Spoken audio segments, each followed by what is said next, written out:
how to use a socket with an impact driver. So here I have a socket.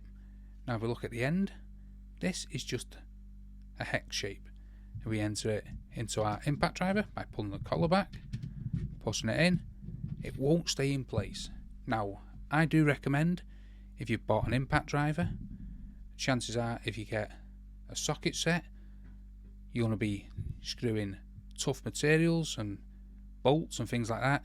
Get a socket set what is made for an impact driver, and it'll have a cutout at the end like this, with this hex with the little cutout, and you'll be able to enter it very easily.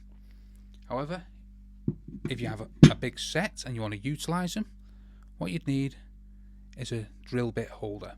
I recommend this DeWALT one. It is a very good and well made one. I've had this years. Pull back the collar, put it in, and then you'll be able to enter your socket here. Be able to easily pull it out or put it back in for another size and use your impact driver.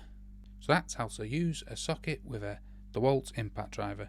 If you found this video helpful, smash the like, smash the subscribe, and thanks for watching.